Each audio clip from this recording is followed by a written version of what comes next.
Life is simple. There is the void. There is the darkness.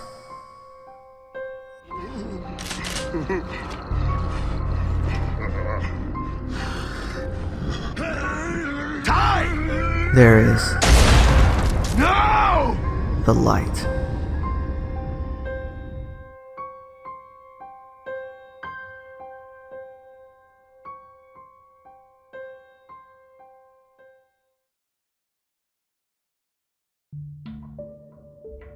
What is up everyone, Barricade here, I'm bringing you guys another episode of Gears of War lore. Today we're going to be talking about issue number 7 of the Gears of War comic. It is simply a one-shot issue about Ty's past and pretty much everything leading up to his death. So let's go ahead and dive right into it. It's a really interesting and awesome issue. So we start here 18 years ago on an island known as Aroma Island, 4 years before Emergence Day, during the Pendulum Wars. We see that there is a village being completely slaughtered by the UIR. Their weaponry is too primitive and they stand no chance.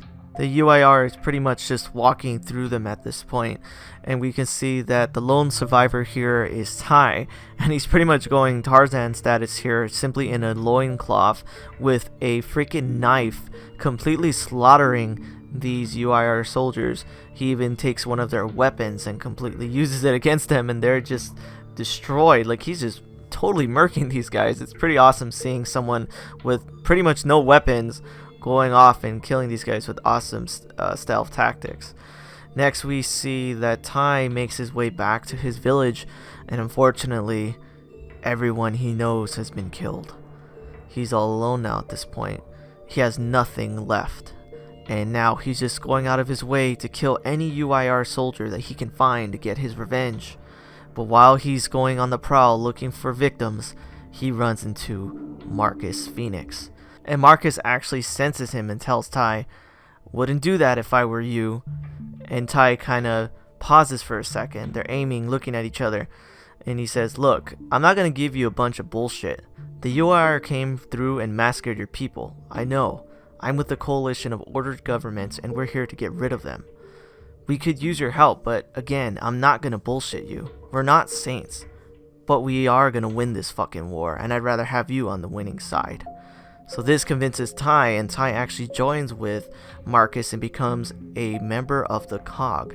We see 3 years later during the Pendulum Wars on the Battle of Asphalt Fields, we see that Ty is just slaughtering these guys. These guys stand no chance against Ty. He's just a monster against these things. But the thing that's pretty interesting is at the brink of one of his victims' death, he actually consoles his adversary and tells him to be at peace. The thing that's really interesting here is what Ty says, what he thinks to himself. He says, "My people believed that the body was sacred, but only when a soul dwelled within. Once a soul had passed, the body was but a husk." And it shows him that he consoles the guy until he's gone, and as soon as the guy is dead, he picks him up as a meat shield and lets the guy's body get shredded by bullets. So it's kind of crazy that he believes, that the spirit and body is sacred, but the second that the spirit is gone, it's nothing, and you can pretty much do anything with it because it is nothing without the spirit. We see that after he uses the meat shield, he completely destroys more UIR soldiers. And after this, it skips to where we see that it is 1 month after the light mass bombing that took place at the end of Gears of War 1.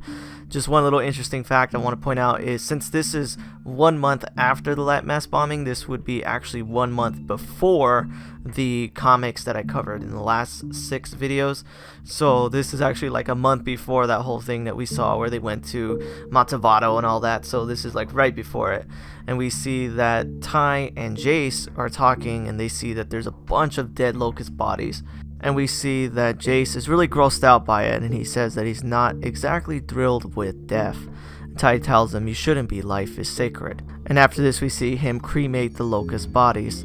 After this, it skips to the Landdown Assault, which is 5 months later. This is pretty much during Gears of War 2.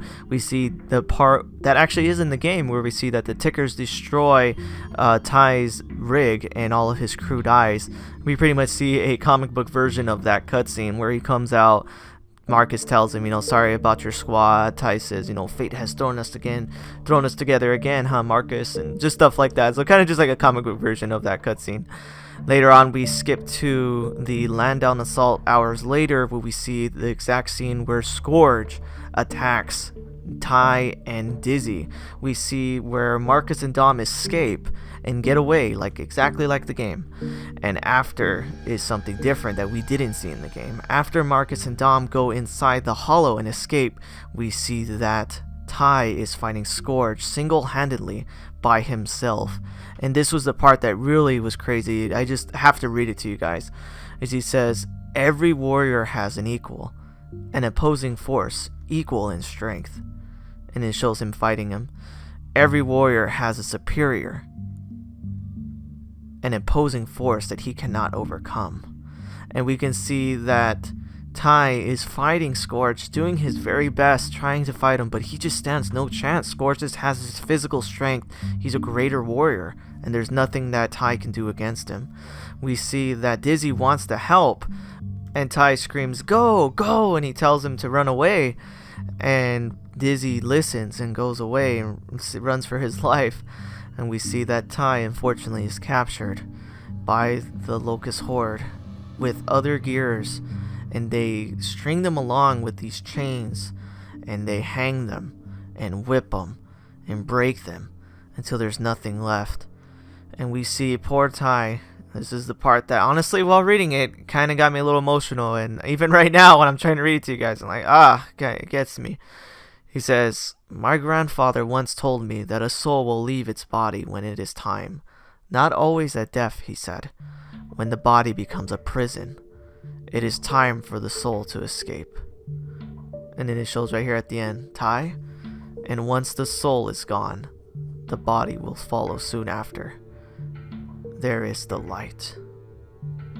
And we see that Tai takes his life. There is the void. There is the darkness. God, Tai, you were an awesome character, man. I really, even though he was shortly in the story, very short, he just completely comes in as a badass and then dies.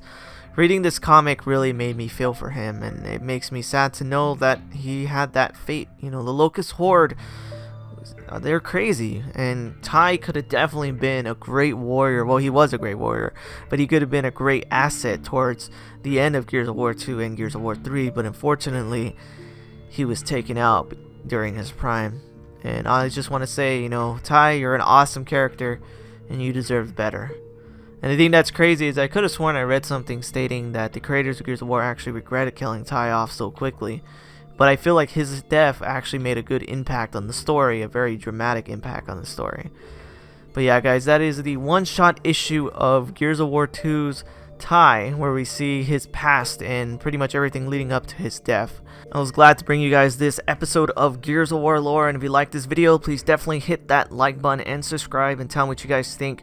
And what is your thoughts on Tai? Was he an awesome character? Did you like him? I heavily respect him, and I was sad to see him go. But anyways, guys, thanks for watching, and take it easy. Thanks for watching this video.